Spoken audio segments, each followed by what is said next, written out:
Un front commun historique, voilà comment est défini le mouvement des médecins libéraux. Aujourd'hui, ils sont en grève, ils le seront encore demain. 1500 cabinets étaient fermés dans la région Auvergne-Rhône-Alpes. Les médecins qui étaient nombreux également dans les rues de Lyon cet après-midi. Dans le cortège pour BFM Lyon, on retrouve Lauriane Pellao. Médecins maltraités, patients en danger, voilà ce que l'on peut entendre ici. Des médecins généralistes en colère qui se sont rassemblés en grand nombre. C'est très rare et s'ils le font, c'est parce qu'ils ne s'en sortent plus. Ils enchaînent les consultations et ne peuvent plus assurer correctement les soins. Trop de patients, trop de travail et pas assez de médecins. Alors pour attirer les plus jeunes, les inciter à s'installer. Ici, on demande notamment à revaloriser le prix des consultations, qu'elle passe de 25 à 50 euros. Écoutez l'une des docteurs que j'ai pu rencontrer tout à l'heure. On a des journées à rallonge qui s'étalent de 8h du matin jusqu'à 19h, 20h le soir. Ensuite, quand on a fini au cabinet, on doit aller voir les personnes à domicile qui ne peuvent pas se déplacer. On n'est pas assez face à une population qui est de plus en plus en demande. Et donc, on est en sous-effectif et on s'épuise. On s'épuise. Le Covid est passé par là. Les jeunes collègues ne s'installent pas du fait de l'honoraire trop bas. Et on est aussi là pour motiver les collègues à avoir des meilleures conditions, avoir un meilleur tarif. Et comme ça, les collègues vont s'installer, ils vont nous rejoindre en ville. Les médecins généralistes espèrent être entendus aujourd'hui. S'ils n'obtiennent pas satisfaction, ils se mettront en grève illimitée dès le 26 décembre. Les militants de Dernière Rénovation ont de nouveau bloqué la circulation ce matin après la M6 à Confluence, l'entrée du tunnel sous Fourvière. 7 personnes étaient sur le boulevard Chambaud de la Bruyère dans le 7e arrondissement à la sortie du périphérique. Un axe qui est très fréquenté le matin. Le ton est d'ailleurs monté assez rapidement entre les militants et les automobilistes.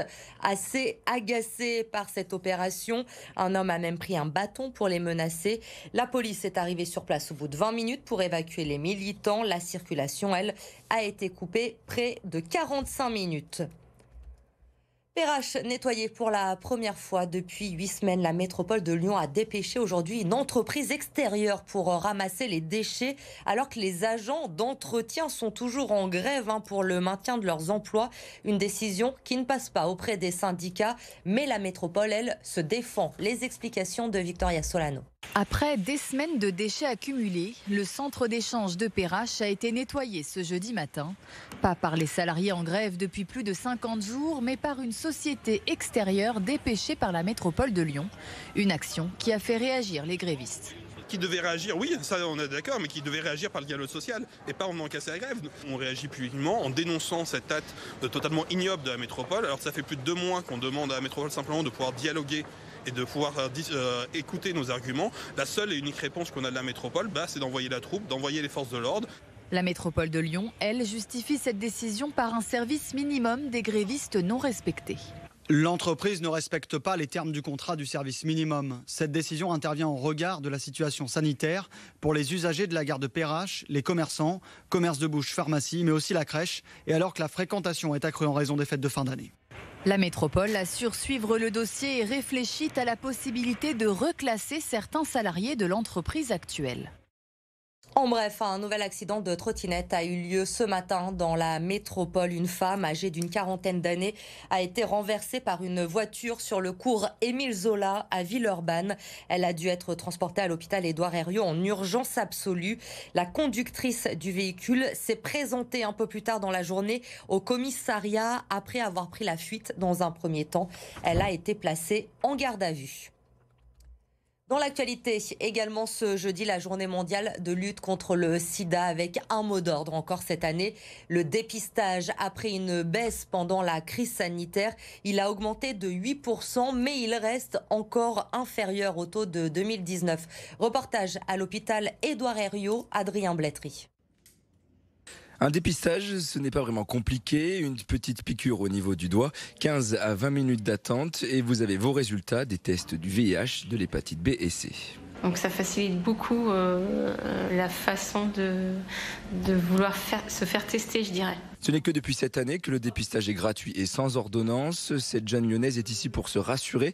Les résultats sont négatifs. Elle rentre chez elle le cœur léger. Si les personnes avec lesquelles j'ai eu des relations, ils sont en train de se faire dépister.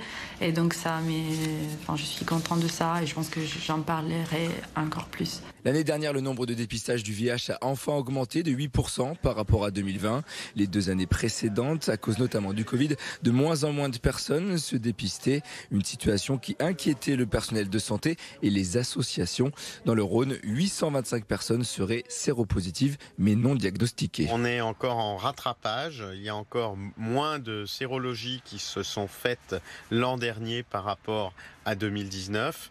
Les gens oublient un petit peu de se dépister.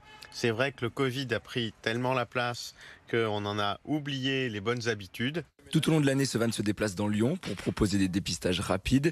Et pour sensibiliser un maximum les jeunes, le comité de coordination régionale de lutte contre le VIH a installé un escape game géant dans le département. Des flyers avec des indices vont être distribués un petit peu partout dans Lyon.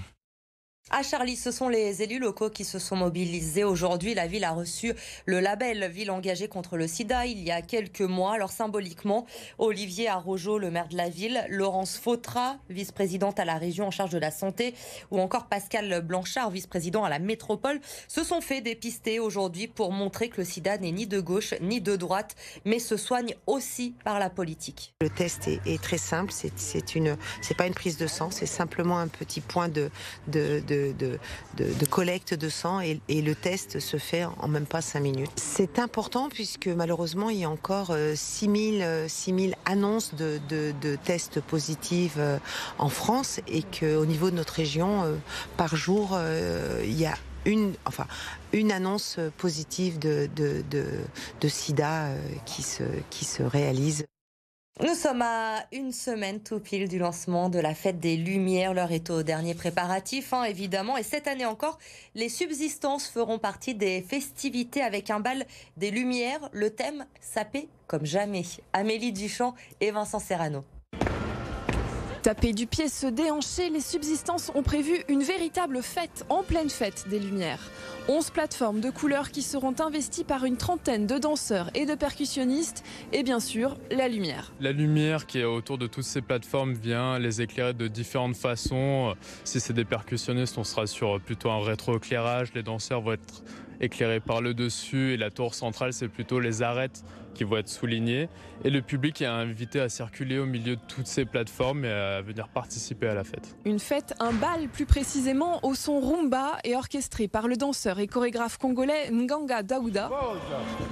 Là, ça bouge. Il y a beaucoup d'attaques. Un bal où les couleurs seront sur les participants. Le thème ici, c'est saper comme jamais.